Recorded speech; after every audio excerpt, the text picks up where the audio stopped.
சர்வதேச நகரம் என்ற அடையாளத்தை கொண்ட ஆரோவில்லை ஆக்கிரமிக்கக்கூடிய முயற்சியில் நடைபெறுவதாக ஆரோவில் வாசிகள் அதிர்ச்சி தெரிவித்திருக்கின்றனர். ஆரோவில் சந்திக்கக்கூடிய பிரச்சனைகள் என்ன என்பதை இந்த தொகுப்பில் பார்க்கலாம்.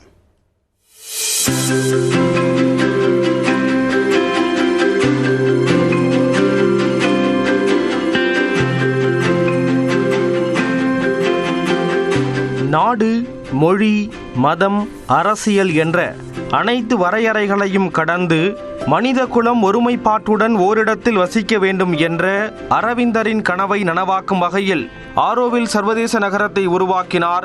அவரின் சீடரும் பிரான்ஸ் நாட்டைச் சேர்ந்தவருமான ஸ்ரீ அன்னை என்று அழைக்கப்படும் மீரா.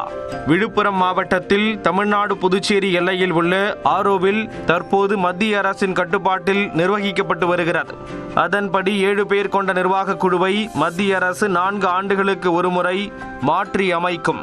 தற்போது தமிழ்நாடு ஆளுநர் RN ரவி தலைமையில் புதுச்சேரி துணைநிலை ஆளுநர் கைலாஷ்நாதன் மற்றும் ஓய்வு பெற்ற IAS அதிகாரிகளும் பேராசிரியர்களும் இந்த குழுவில் உறுப்பினர்களாக உள்ளனர்.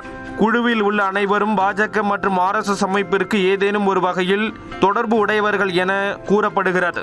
ஆனால் சொத்துக்களை கொடுத்து ஆரோவிலில் தங்கியிருப்பவர்களுக்கு பிரதிநிதித்துவம் இல்லை என்கிறார்கள் ஆரோவில் வாசிகள். ஒரு ஓப்பனாக இல்லை, டிரான்ஸ்பரண்ட்டாக இல்லை, எல்லாமே மறைச்சு செய்கிற மாதிரி இருக்குது. வெறும் RSSம் BJP மட்டும் இங்கே அவங்களுடைய குவார்டர்ஸு அவங்களுக்காக, அப்புறம் குஜராத்தில் 1000 மக்கள் வர போகிறாங்கன்றாங்க.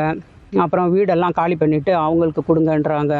4800 ஏக்கர் பரப்பளவு கொண்ட ஆரோவில்லில் 50 ஆண்டுகளில் லட்சக்கணக்கான மரங்கள் நடப்பட்டன. அவற்றில் 15000க்கும் மேற்பட்ட மரங்கள் வெட்டப்பட்டதாக புகார் எழுந்துள்ளது. ரோடு போடுறாங்க, பில்டிங் வருதுன்றாங்க, இதனால மரத்தை வெட்டுறாங்க. அப்போ ரொம்ப கஷ்டமாகுது. நாங்கள் கேட்டோம் பேர், உங்களுக்கெல்லாம் வேலை கிடையாது, உங்கள் வேலைன்ட்டாங்க. தியான மையம் உருவாக்குதல் என்ற பெயரில் செம்மண் கொள்ளை அரங்கேறி வருவதாக அதிர்ச்சி தெரிவிக்கிறார்கள் ஆரோவில் வாசிகள். மணல் கொள்ளை, மரம் வெட்டி மரம் விற்கப்படுது, ப்ரொடெக்டட் ஸ்பீஷீஸு பனைமரம் வெட்டப்படுது, புறம்போக்கில் மரம் வெட்டுறாங்க, நீரோடை திசை திருப்பல், பல வகையான லேண்ட் யூஸ் வயலேஷன்ஸ் நடக்குதுங்க. ஆரோவில்லுக்கு ஆண்டிற்கு 15 கோடி ரூபாய் கொடுத்து வந்த மத்திய அரசு 2021 புதிய நிர்வாக குழு அமைத்த பிறகு அதை 400 கோடியாக உயர்த்தியுள்ளது. அது மட்டுமன்றி ஆரோவில் திட்டம் என்ற பெயரில் 1000 கோடி ரூபாய் ஒதுக்கியிருப்பதும் ஆரோவில் வாசிகள் மத்தியில் பல்வேறு சந்தேகங்களை எழுப்பியுள்ளது. மேலும் ஆரோவில்லின் ஒரு பகுதியை RSS பயிற்சி கேந்திரமாக மாற்ற மத்திய அரசு முயற்சிப்பதாக சந்தேகிக்கின்றனர் ஆரோவில் வாசிகள். The original vision of the mother why this place was created was human unity. I don't see that how this development in terms of infrastructure is going to bring the human unity. நம்ம ஏமும் இன்னும் அன்னுக்குருமே சுத்தமாக கிராஸாக நடக்குது. இல்லை, எங்கே கொண்டு போய் சேர்க்க போகிறாங்க அந்த ஆரோவில்? உண்மையிலுமா இது போல் நடந்தே இருந்தால் ஆரோவில் இஸ் ஃபினிஷ்ட்.